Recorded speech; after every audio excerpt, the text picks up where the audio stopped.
Bonjour, aujourd'hui nous allons faire un petit rappel de grammaire. Le point d'aujourd'hui est le comparatif de supériorité. Vous êtes prêts?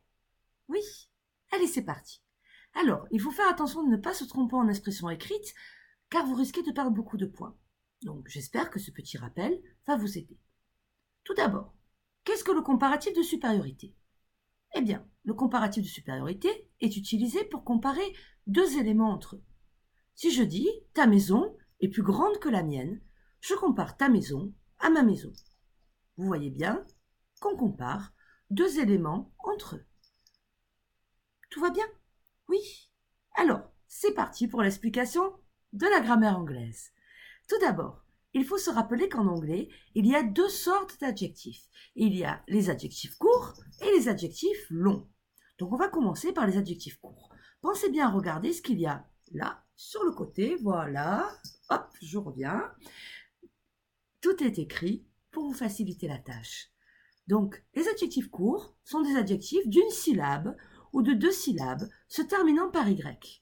La formule magique de grammaire est en fait d'ajouter le suffixe ER à l'adjectif. Et ensuite than, qui veut dire que.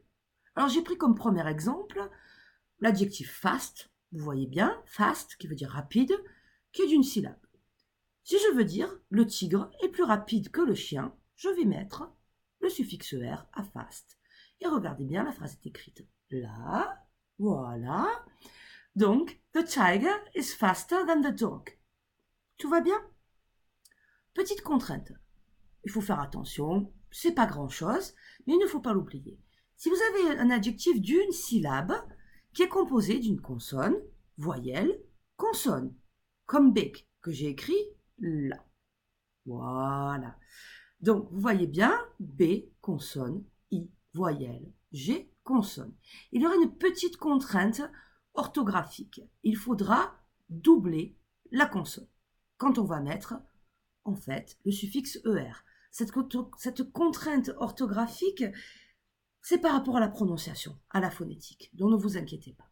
Donc si je veux dire « il est plus costaud que toi », je dirais « he's bigger than you ». Vous voyez bien, j'ai doublé le G. Tout va bien? On peut continuer? Bon, toujours dans les adjectifs courts, nous avons les adjectifs de deux syllabes se terminant par un Y. J'ai choisi comme exemple « happy ». Ici. Voilà, hop, je reviens. Donc, si je veux dire « tu es plus heureux que moi », je dirais « you are happier than me ». Regardez bien la phrase. Il y a eu un petit changement orthographique là aussi. Le Y s'est transformé en I. Voilà, il faut tout simplement y penser. Eh bien, les adjectifs courts, c'était le point le plus compliqué du comparatif de supériorité. Maintenant, je vais vous parler des adjectifs longs. Les adjectifs longs sont les adjectifs de deux syllabes ou plus. Là, la formule magique grammaticale est more, l'adjectif est than. J'ai choisi intelligent, mot transparent. Si je veux dire tu es plus intelligent que moi, je vais dire you are more intelligent than me. Ça marche pour tous les adjectifs longs. Vous voyez? C'est pas si compliqué, mais il faut s'en rappeler. Et pour s'en rappeler, il faut pratiquer régulièrement ce point de grammaire. Vous n'aurez pas de problème à le pratiquer puisque on compare souvent deux éléments entre eux quand on discute ou quand on écrit dans n'importe quelle langue. Bon, j'espère que vous avez bien compris et que maintenant il n'y a plus de doute. Mais si vous avez des questions, n'hésitez pas à me contacter via le blog que j'ai instauré, que j'ai créé pour votre classe. Voilà. Bon ben écoutez, vous avez bien travaillé aujourd'hui, donc je vous souhaite une bonne continuation dans vos études d'anglais. Et la prochaine fois, je vous parlerai du superlatif. Vous verrez, c'est pas très compliqué non plus. Merci à vous. Au revoir.